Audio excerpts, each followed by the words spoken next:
Good evening, everyone. Welcome to Smart Trucking Live. Hope everyone's doing well out there. When you get lost, and it doesn't really matter, there's probably more stress when you're a new driver than when you're an experienced driver. But there is a ton of stress involved in getting lost because you don't want to hit anything. You don't want to end up on a dead end street. It's stressful as hell. I've been there a number of times. I'm sure just about everybody out there has been there a number of times. So I'm going to tell you a few of my best stories about getting lost, and I want you to tell me some of mine too, because it happens to everybody. There's no shame with Mike. I ended up on a dead end street with a set of doubles.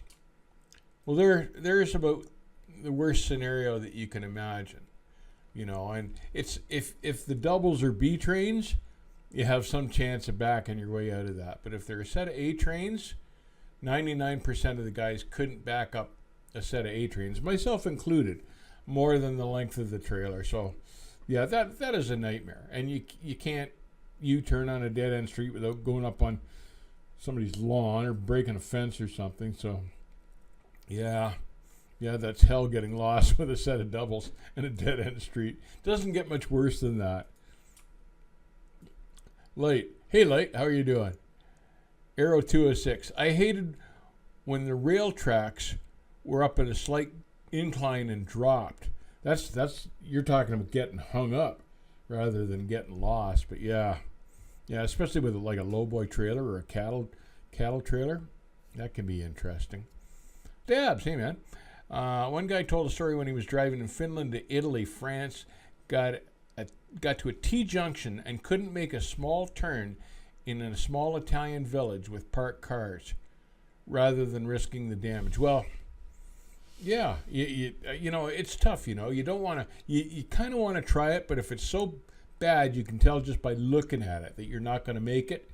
You're better just to sit and wait for the cops and let them straighten out the situation. You don't want to do any damage because that always comes back on you. I saw a video of a driver backing up doubles without pulling up once. That's from iOS fan. It can be done. Like I got pretty good at backing a set of B trains out of just about anywhere. In fact, I found them easier to back up in some instances than a 53. Set of A trains, that's a whole different set of skills. So I could do it for about the length of the trailers, but I never got as good as some of the guys I'd seen. But yeah, with a set of doubles, anything like that, it's double challenging. Today I accidentally missed my exit and had to make some magic happen with a set of trains. Biggest thing is don't panic. And that's when bad things happen. Just stay cool and collective and always goal. Yep, get out and look, goal. So yeah, exactly right. He's exactly right. Don't panic, get out and look, be calm, and you can generally get your way out of it. And if you can't, like I say, wait for the cops. Yeah, just hit the brakes and wait for the cops to clear the traffic. That's from Stabs. iOS fan. Kelly Patterson, I was following company directions, didn't know they were using CarQuest, ended up looking at a 10-foot bridge, but I got it all figured out. Kelly, that's happened to all of us. It's just how you handle it that's important. I ended up doing a few bad moves in my days. When I was pulling fuel years ago with an A train, I got lost in a subdivision looking for a gas station, and it all ended up all right. And this is way before GPS or anything like that. I ended up doing a U-turn in a schoolyard parking lot, and that wasn't the only time I ended up doing that either. Ended up doing that same thing again years later in Dodge City, Iowa, on my first trip with the GPS. I was looking for a cement plant. I was following the GPS rules. I was all happy to finally have a GPS so I wouldn't get lost. The thing got me lost, and I ended up turning around in another schoolyard in Dodge City, Iowa. Hey, Eric, how you doing? Smoot, do you use the Jake brakes in heavy rain on steep grades? Absolutely. I use the Jake in all weather. I keep my foot off the brake pedal as much as I can, and I rely on the Jake. Always works out for me. The Jake almost never will put you into a slide. If you're in freezing rain, maybe the Jake will slide you.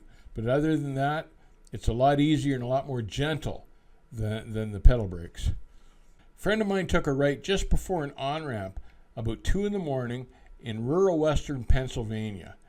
He said he was praying as the road got darker and narrower.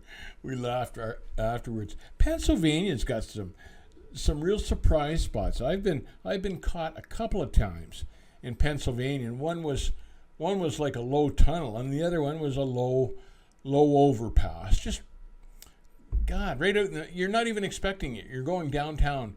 I think it was Pittsburgh, and all of a sudden there was a low overpass right on the interstate or right on the highway. Just you had to get off and go around. But yeah, I didn't particularly care for Pennsylvania. It's okay if you grow up there, and all sorts of big rigs come out of Pennsylvania, but I didn't go there much, and I didn't know my way around, and I got lost in PA a couple of times. Well, one of the times that I got lost, my worst times that I got lost, and you got to remember most of my driving was before GPS. But I got given a load going into Caprini. I'm not sure I'm saying that right. Caprini Green in Chicago. And I got, it wasn't so much that I got lost in there. I got into where I had to unload, and I got unloaded. But then I knew where the interstate was, where I had to get back out to I-94. But I couldn't find an overpass high enough to get back out to the freeway. And I zigzagged south into South Chicago, checking just about every crossroad. And I bet you I went for a mile before I found an overpass that didn't have that LRT system on it that I could get out and back onto 94. But, you know, that was not a nice neighborhood. And I was not happy to be lost in there. And I was damn glad to get out from there finally. But thankfully it was in the daytime because I was smart enough not to go in there at night. Big Lex 90. Getting lost in Caprini Green is crazy because that's where the Candyman is from.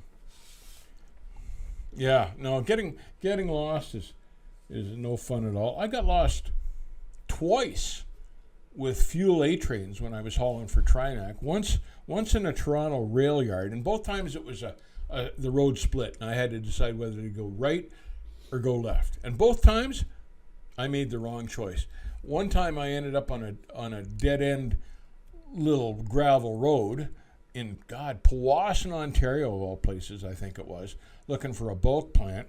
Had to break up the unit and get a farmer with a tractor to pull my pup trailer out of there and reconnect it.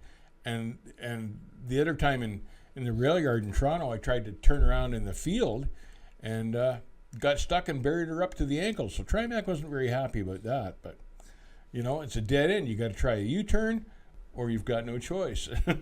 So I tried the U-turn. It did not work out for me that time. You guys all take care out there. Be careful. It's getting to be wintertime and you've got to be extra cautious. Stay safe. Keep the rubber side down. Take care. We'll see you next week.